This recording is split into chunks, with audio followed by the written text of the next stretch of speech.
ബൽറാം, ഇതിനകത്ത് the Hindu editor ഈ വാർത്താക്കുറിപ്പിൽ വിശദീകരിക്കുന്നത് PR ഏജൻസിയിലെ 2 പ്രതിനിധികളിൽ ഒരാൾ രേഖാമൂലം ഈ പറഞ്ഞ ഈ വിവാദ പരാമർശങ്ങൾ മുഖ്യമന്ത്രിയുടെ അഭിമുഖത്തിന്റെ ഭാഗമാക്കണം, ഇത് നേരത്തെ ഒരു പ്രസ് സ്റ്റേറ്റ്മെന്റ് ആയിട്ട് വന്നിട്ടുള്ളതാണ് എന്ന് അറിയിച്ചു എന്നാണല്ലോ. അപ്പോൾ ഈ മുഖ്യമന്ത്രി പറഞ്ഞിട്ടില്ലാത്തൊരു കാര്യം ദ ഹിന്ദു പോലെ ഒരു പത്രത്തിൽ അഭിമുഖത്തിന്റെ ഭാഗമായി ഉൾപ്പെടുത്തുന്നതിന് മറ്റെന്തെങ്കിലും ഒരു വിശദീകരണം അവർക്ക് നൽകാമായിരുന്നു. മാത്രമല്ല, രേഖാമൂലം ഈ കാര്യങ്ങൾ നൽകിയിട്ടുണ്ട് എന്നതിന് എന്തെങ്കിലും അതിലെന്തെങ്കിലും കൂടുതൽ വിശദീകരണം ഹിന്ദുവിൻ്റെ വാർത്താക്കുറിപ്പിലുണ്ടോ?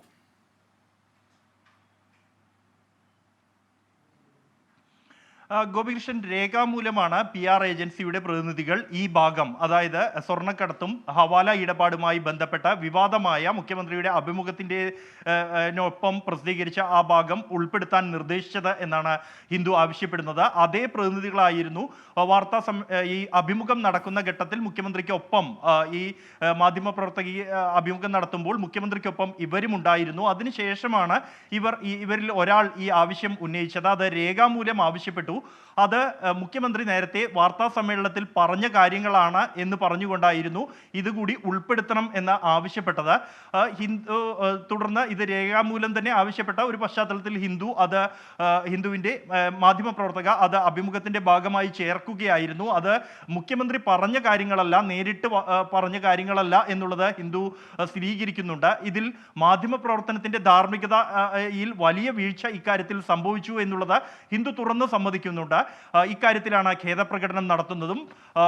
പ്രത്യേകിച്ചും അഭിമുഖത്തിൽ മുഖ്യമന്ത്രി പറഞ്ഞതല്ല, മറിച്ച് മുഖ്യമന്ത്രിയുടെ വാഗ്ദാനം ചെയ്ത് ആ അഭിമുഖം ഒരുക്കിയ വാർത്താ ഏജൻസി അവരുടെ പ്രതിനിധികൾ രേഖാമൂലം ആവശ്യപ്പെട്ടത് അനുസരിച്ച് ഉൾപ്പെടുത്തുകയായിരുന്നു.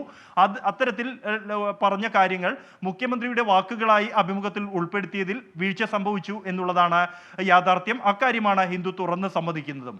ഗോപികൃഷ്ണൻ, ശരി. ദ ഹിന്ദു ദിനപത്രം പ്രസിദ്ധീകരിച്ച മുഖ്യമന്ത്രിയുടെ അഭിമുഖത്തിൽ ഉയർന്നു വന്ന വിവാദ പരാമർശങ്ങൾ മുഖ്യമന്ത്രി പറഞ്ഞതല്ല എന്ന് വ്യക്തമാക്കുന്നതാണ് ദ ഹിന്ദു എഡിറ്റർ ഇപ്പോൾ പുറത്തിറക്കിയിരിക്കുന്ന ഈ വാർത്താക്കുറിപ്പ്. അതിൽ വിശദീകരിക്കുന്നത് PR ഏജൻസി കേസനിലെ 2 പ്രതിനിധികൾ മുഖ്യമന്ത്രിയുടെ അഭിമുഖം 30 മിനിറ്റായി നടത്താൻ തീരുമാനിക്കുന്നു. അതിനുശേഷം ഈ 2 പ്രതിനിധികൾ അതിൻ്റെ ഭാഗമായി ആ അഭിമുഖത്തിന്റെ ഭാഗമായി നിൽക്കുന്നു.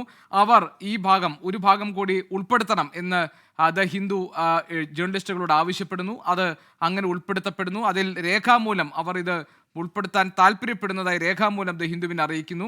മാധ്യമധർമ്മത്തിന് യോജിക്കാത്ത ഗുരുതരമായ പിഴവാണ് ഈ സംഭവിച്ചിരിക്കുന്നത് എന്നാണ് ദ ഹിന്ദു എഡിറ്റർ വാർത്താക്കുറിപ്പിലൂടെ സമ്മതിക്കുന്നത്. വാർത്താ സമ്മേളനത്തിലെ വിവരങ്ങളാണ് എന്ന് പറഞ്ഞാണ് ഏജൻസി പ്രതിനിധികൾ ഈ വിവാദമായ ഭാഗം, മലപ്പുറത്തെ മോശമായി ചിത്രീകരിക്കുന്ന, സംശയനിഴലിൽ നിർത്തുന്ന ആ ഭാഗം നൽകിയത്. അത് വലിയ രാഷ്ട്രീയ വിവാദമായി കേരളത്തിൽ രൂപപ്പെട്ടിരിക്കുന്ന സാഹചര്യത്തിൽ മുഖ്യമന്ത്രിയുടെ ഓഫീസ് ഈ കാര്യത്തിൽ വിശദീകരണം തേടി. മുഖ്യമന്ത്രിയുടെ പ്രസ് സെക്രട്ടറി മുഖ്യമന്ത്രി പറയാത്ത ഭാഗങ്ങൾ, അഭിമുഖത്തിൽ വന്ന കാര്യങ്ങളിൽ ഒരു ഇടപെടൽ ഉണ്ടാകണം എന്നാവശ്യപ്പെട്ട് ദ ഹിന്ദുവിൻ്റെ എഡിറ്റർക്ക് കത്തയക്കുന്നു. അതിനെ തുടർന്നാണ് ദ ഹിന്ദു ഇപ്പോൾ വിശദീകരണ കുറിപ്പ് പുറത്തിറക്കിയിരിക്കുന്നത്. ഹിന്ദുവിൻ്റെ വാർത്താക്കുറിപ്പിൽ ഈ കാര്യങ്ങളിൽ വ്യക്തത വരുത്തിയിരിക്കുന്നു. ഗുരുതരമായ പിഴവ് തങ്ങൾക്ക് സംഭവിച്ചു എന്ന് സമ്മതിക്കുന്നതാണ് ദ ഹിന്ദുവിൻ്റെ വാർത്താക്കുറിപ്പ്. അതേസമയം തന്നെ കേരളത്തിൽ ഇതൊരു വലിയ രാഷ്ട്രീയ വിവാദത്തിന് തുടക്കമിടുകയും ചെയ്തിരുന്നു. യു ഡി എഫിന് വേണ്ടി ഒരുക്കിയിരിക്കുന്ന ഒരു രാഷ്ട്രീയ അജണ്ടയാണ് ഈ വിവാദത്തിന് പിന്നിൽ എന്ന പ്രതികരണം ഇന്ന് രാവിലെ നടത്തിയത് മുഹമ്മദ് റിയാസാണ്.